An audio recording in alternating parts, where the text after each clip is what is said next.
दोस्तों, स्वर्गदूत हमेशा से एक बड़े ही रहस्यमय विषय रहे हैं और बहुत ही कम जानकारी उनके बारे में उपलब्ध है।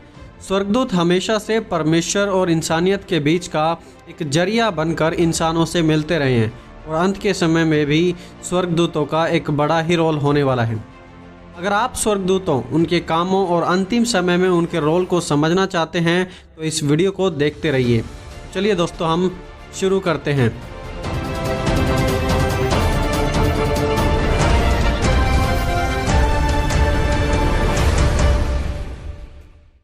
दोस्तों, पहली बात, स्वर्गदूत सामर्थ्य में इंसानों से बढ़कर हैं।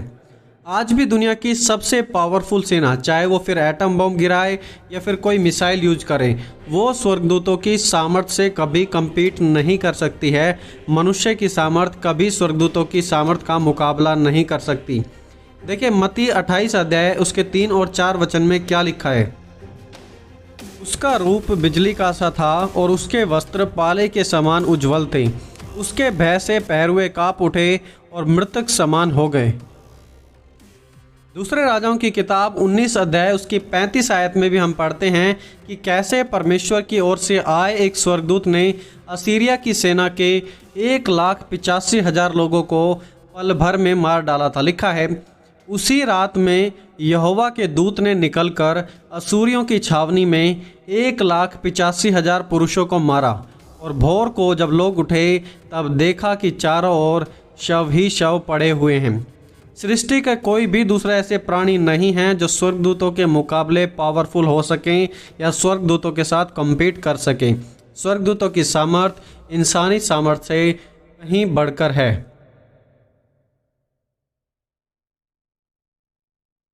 दोस्तों, दूसरी बात, स्वर्गदूत परमेश्वर के द्वारा इंसानों की मदद के लिए भेजे जाते हैं। Angels are sent to help God's children. पवित्र बाइबल ऐसे अनेकों उदाहरणों से भरी हुई है जहां स्वर्गदूतों ने इंसानों की मदद की और वो इंसानों की मदद के लिए आए। सदोम और गमोरा के नाश होने के समय स्वर्गदूत लूत और उसके परिवार को बचाने के लिए आए। एलिया नबी को मरुस्थल में कुएं के रूप में खाना भी पहुंचाया। दानियल को शेरों की मांद में भी स्वर्गदूतों ने बचा कर रखा। एक भी घाव दानियल के शरीर पर नहीं आ पाया। शद्रक, मेशक, अबदेनगो के बीच में कोई चौथा आग में उतर आया था। जब पतरस बंदी गृह में था तो बंदी गृह में से उन्हें छुड़ाने के लिए वहां पर भी स्वर्गदूत आ गए। और स्वर्गदूत आज भी परमेश्वर की आज्ञा के अनुसार इंसानों की मदद में लगे हुए हैं। दोस्तों, हम इन सब बातों को आज शायद अच्छे से नहीं समझ पाते क्योंकि हमारी आंखें बहुत ही ज़्यादा सीमित हैं। लेकिन आप माने या ना माने, स्वर्गदूत हम सभी की रक्षा करते हैं। वो हम सभी के जीवन में काम करते हैं और परमेश्वर की आज्ञा के अनुसार हमारे जीवन को प्रोटेक्ट करते हैं।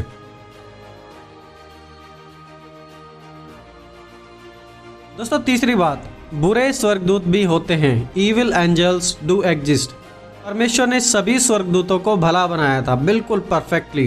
लेकिन कुछ स्वर्गदूतों ने परमेश्वर के खिलाफ विद्रोह किया और बुराई को अपनाया और आज वो शैतानी या गंदे स्वर्गदूतों के रूप में भी जाने जाते हैं।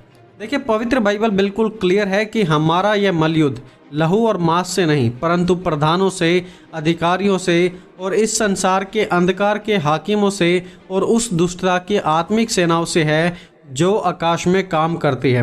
ये बुरे स्वर्गदूत कोई कथा कहानी नहीं है। वो आज भी इस संसार में बुराई फैलाने में लगे हुए हैं और आज भी परमेश्वर के खिलाफ और परमेश्वर के लोगों के खिलाफ कार्य कर रहे हैं ताकि परमेश्वर के लोगों को हरा कर वो परमेश्वर को हरा सकें। लेकिन यह बिल्कुल असंभव है। ये सिर्फ और सिर्फ उनकी एक गलत फहमी है।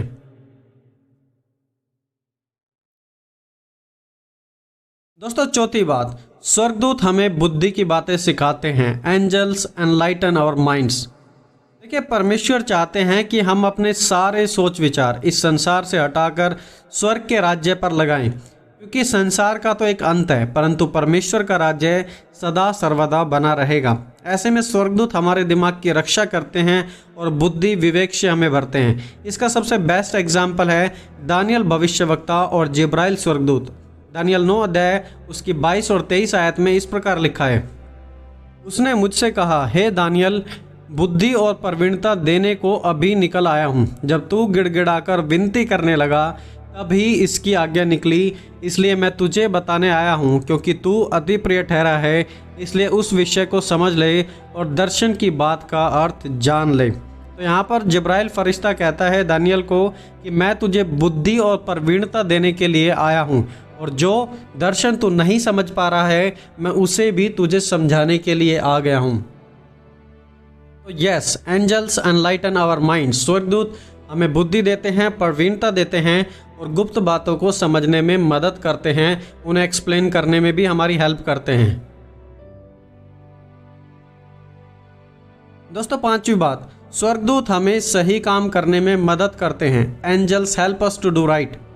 भजन संहिता 91 उसकी 11 आयत में लिखा है, क्योंकि वह अपने दूतों को तेरे नाम के निमित्त आज्ञा देगा कि जहाँ कहीं तू जाए वे तेरी रक्षा करेंगे। इंग्लिश में लिखा है, for he shall give his angels charge over you to keep you in all your ways. देखिए, इस संसारिक युद्ध में आपको सिर्फ अकेला लड़ने की ज़रूरत नहीं है। परमेश्वर के दूत हमारी रक्षा करने के लिए, हमें गाइड करने के लिए हमारे साथ हैं, हमारे पास हैं। इब्रानियों के लेखक ने स्वर्गदूतों के विषय में लिखा, क्या वे सब सेवा टहल करने वाली आत्माएं नहीं जो उद्धार पाने वालों के लिए सेवा करने को भेजी जाती हैं। देखिए, जब एलिशा ने प्रार्थना की तो उसके सेवक की आत्मिक आंखें खुल गई और वो देखने पाया। और उसने क्या देखा? लिखा है, तब एलिशा ने प्रार्थना की, हे यहोवा, इसकी आंखें खोल दे कि वह देख सके। तब उसने देखा कि एलिशा के चारों ओर का पहाड़ अग्नि में घोड़ों और रथों से भरा हुआ है। दोस्तों, स्वर्गदूत कैसे दिखते हैं, कितने प्रकार के स्वर्गदूत होते हैं और उनका पृथ्वी पर क्या काम है, इस टॉपिक पर मैं एक डिटेल्ड वीडियो ऑलरेडी बना चुका हूं। आप उसे ज़रूर देखें और आपको स्वर्गदूतों के बारे में एक काफ़ी अच्छी नॉलेज मिल जाएगी। उस वीडियो की लिंक ऊपर और नीचे भी दी गई है, आप उसे ज़रूर चेकआउट करें। दोस्तों, परमेश्वर के स्वर्गदूत हम सभी की रक्षा करें और हमारी अगुवाई करें, और हम मिलेंगे जल्दी एक और नए वीडियो के साथ। तब तक आप सभी को जय मसीह की दोस्तों।